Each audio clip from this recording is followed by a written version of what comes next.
बरसाने में एक संत किशोरी जी का बहुत भजन करते थे और रोज ऊपर दर्शन करने जाते राधा रानी के महल में।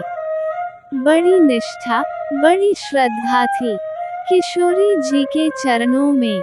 एक बार उन्होंने देखा कि भक्त राधा रानी को बरसाने में मंदिर में पोशाक अर्पित कर रहे थे, तो उस महात्मा का भाव भी कि मैंने आज तक किशोरी जी को कुछ भी नहीं चढ़ाया और लोग आ रहे हैं तो कोई फूल चढ़ाता है, कोई भोग लगाता है, कोई पोशाक पहनाता है और मैंने कुछ भी नहीं दिया। अरे कैसा भगत हूँ।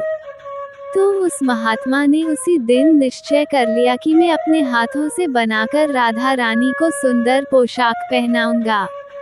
ये सोचकर उसी दिन से वो महात्मा तैयारी में लग गए और बहुत प्यारी पोशाक बनाई। पोशाक तैयार होने में 1 महीना लगा। कपड़ा लेकर आया, अपने हाथों से गोटा लगाया और बहुत प्यारी पोशाक बनाई। सुंदर पोशाक जब तैयार हो गई तो वो पोशाक अब लेकर वो ऊपर किशोरी जी के चरणों में अर्पित करने जा रहा है। अब बरसाने की तो सीढ़ियां है ना ऊपर, तो वो महात्मा चढ़कर जा रहे हैं तो देखो कैसे कृपा करती हैं वो। आधी सीढ़ियों तक ही पहुंचा होगा तभी बरसाने की एक छोटी सी लड़की उस महात्मा को बोलती है कि बाबा ये कहाँ ले जा रहे हो आप? आपके हाथ में ये कहा है? वो महात्मा बोले कि लाली ये मैं किशोरी जी के लिए पोशाक बना के उनको पहनाने के लिए ले जा रही हूँ। वो लड़की बोली अरे बाबा राधा रानी पे तो बहुत सारी पोशाक हैं, तो तू ये मोकू दे देना।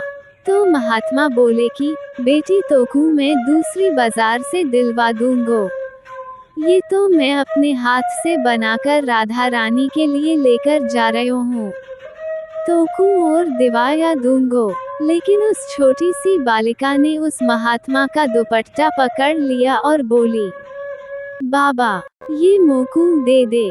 पर संत भी जिद करने लगे कि दूसरी दिलवाऊंगा, ये नहीं दूंगा। लेकिन वो बच्ची भी इतनी तेज थी कि संत के हाथ से छुड़ाकर पोशाक भागी।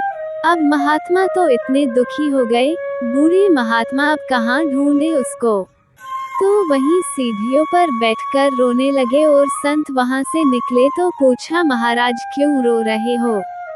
तो सारी बात बताई कि जैसे तैसे तो बुढ़ापे में इतना परिश्रम करके ये पोशाक बनाकर लाया, राधा रानी को पहनाता, पर वासे पहले ही एक छोटी सी लाली लेकर भाग गई, तो कहा करूं मैं अब?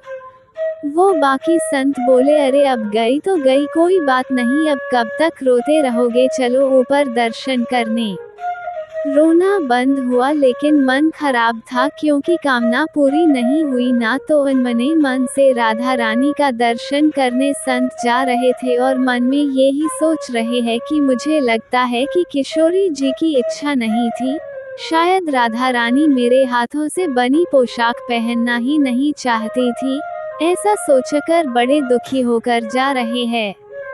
और अब जाकर अंदर खड़े हुए दर्शन खुलने का समय हुआ और जैसे ही श्री जी का दर्शन खुला, पर खुले तो वो महात्मा क्या देख रहा है कि जो पोशाक वो बालिका लेकर भागी थी वो ही पोशाक पहनकर मेरी राधा रानी बैठी हुई है, उसी वस्त्र को धारण करके किशोरी जी बैठी है।